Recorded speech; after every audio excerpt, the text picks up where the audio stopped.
in 2018. I know Knowles would allude to that first and foremost, but look what happened this year. You know what I'm saying? The injuries have really – when you play this long in this game, and we look at Luke Kuechly and Andrew Luck, the things that they're saying, I'm sorry, it diminishes you. I remember Lawrence Taylor was so great, and he started getting those injuries late, and he became a part-time pass rusher. That's what Watt is basically turned into at this point. And there's no disrespect for that, but Tyrann Mathieu, how do you lose Tyrann Mathieu when you had all the money in the world to pay him with their salary cap situation? You could have all the linemen front seven that you want. Yeah. Look at the Eagles. They have nobody that can cover. No, They're not going to get past the first round Yep. with that secondary. That's right. It's a passing league. If you don't have guys that can cover, yeah, you could stop Ever the since- run all day. yeah. But if you That was just the Darby situation. Once he you give fell it out off, that was a 10 you huge give it out loss for 20 them. yards on the ground and giving up 400 in the air, guess what? You're going to lose. Yeah. No, it's true, man. I'll tell you, I don't know what they were thinking with that, but Matthew's playing good football for Kansas City right now. I'll tell you this, man. I want to give a shout out though to hey, Green Bay, congratulations. But to me, the bigger story of the teams that fell this week was the Titans, man. I mean, we're talking about Richie, our guys, Richie and Soul from the Who Dat podcast. They were in Tennessee, in Nashville. They're parading to set stuff around everywhere. We're about to get a bye week possibly. We're first place playoff spot, division clinched. You know what I'm saying? We'll walk around there with with wood a mile long. You know what I'm saying? They're all dressed up. They're taking the situation in hand. The Tennessee fans look like they don't even want to look at the Saints fans. Guys, the Saints fans, they're like the superior team. We feel like shit. You know what I'm saying? We got to win and hope like somebody else loses, and just even get in the playoffs is like the 6th seed or whatever it was, a 5th seed, whatever they ended up being. Look at what happened. That team had a 10-point lead against a team I think that's going to win the Super Bowl. You know what I'm saying? Tennessee gave a valiant effort. I don't know. I mean, do you say is Mike Vrabel? I mean, I think Vrabel to me has always been a pretty mediocre coach. Did he evolve a little bit as a coach, or is just the Derrick Henry thing, Ryan Tannehill, and that defense and that offensive line? Do you think it's more the players or Vrabel? I said ever since the beginning of the season, I thought they're a very talented team. Somebody's joining us. They're very talented on the offense and defensive line. Roger Saffold has been a big addition to that team, and I mean that's a big difference between the running game for the Rams and the running game for the Titans Yeah, this year. big addition. They have a really good offensive line. Their defensive line is real massive, led by Jarrell Casey. Yeah. Oh yeah. Derrick Henry we already know about. A.J. Brown has been a revelation. The difference was Mariota's shit. Change at quarterback, players, and change at quarterback. We advocated for before the season even started. I mean, we were willing to give Mariota. We said that shit. We did. More preseason games, and he shit the bed in the preseason. He shit the bed the first couple games, and it was like, go, leave. We need to find all the sound bites we were correct on and put them bits on air and get rid of the ones we were wrong on. You know what I mean? We will. We will not talk about the ones we were wrong on. We'll remind you every time you tout a guy like Corey Coleman. I didn't do it, y'all. I didn't do it. He's speaking in third person on that. I don't even want to be associated with that one, man. What do you have to say about all of this? The cat has chimed in, man. You need to sit up. Yeah, sit up man. when we're talking to you. The cat does not want to respond, y'all. What's going on with the Pels game, man? What you got? You can see a lot better than I can from distance. What you got to say about this? Let us know. I know you have a comment to make. I think she's already said too much, man. All right, it's like Forrest Gump at the speech. What's going on with that, man? Pels and Grizz got to be towards the end of the first half almost, huh? 52 Memphis. Really? They're down. 52-42. Fucking dick. Yeah, man.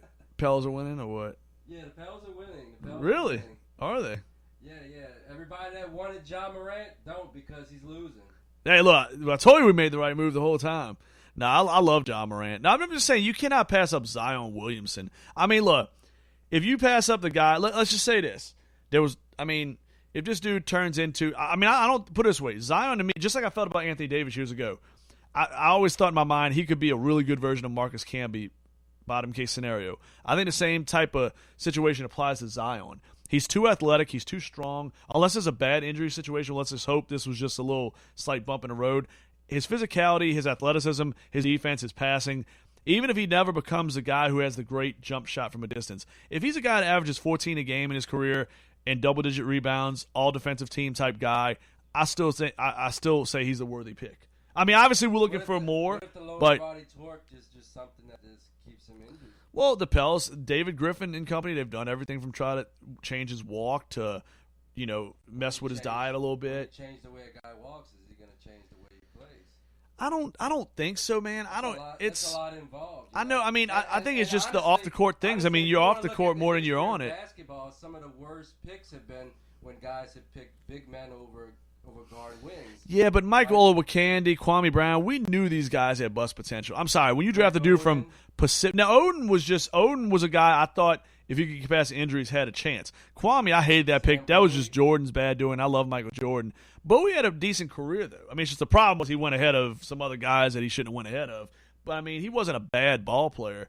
But to me, Michael Olowokandi, anytime you take a guy from the University of Pacific – no, I mean, but this is a guy that played at Duke. This is a guy that played the top-level competition in college basketball and was the best player by a wide margin. I mean, I love Ja Morant, but I'm just saying – and look, small school guards like Damian Lillard and Ja Morant, they do work. I was really high on Ja Morant. If we didn't get the number one pick, if we did have the second pick, oh, man, we definitely taken Ja Morant. We're running with it. I love Ja Morant as a player, but you don't pass Zion Williamson. You can't. I mean, that's something you know haunt you for years. If Zion becomes what we think he could become, I mean, as much as I love Ja Morant, there's a ton of really good point guards in the league. Zion could be just a different animal altogether. He could be his own player. I mean, there was no LeBron when he came in the league, no Kevin Garnett. You know what I'm saying? Guys who change the game, the type of player that they are. You know, I think Zion could be that next guy.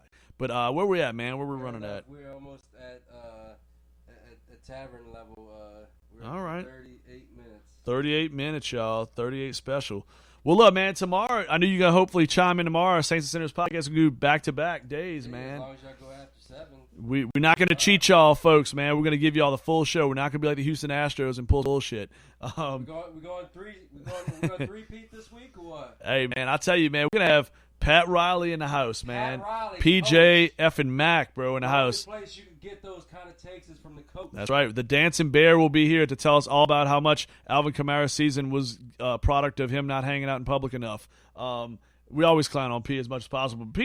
P's our dude. He knows shit. We love to clown on. Look, I would take my clown on things with some things, you know, that I've done in the past or said in the past. C will own his fantasy stuff like Corey Coleman and Amir Abdullah. Poncho will own next year Alvin Kamara shit. He beat me in one fantasy championship, y'all. It's all good. It's all good. That's what. Last 2 years. Yeah, man. I hear you. The Fucking most successful guy in fantasy for the last 2 years. Oh, I don't know. Don't even listen to that, y'all. Y'all think that's true. Dancing Bear had to come kill that right now.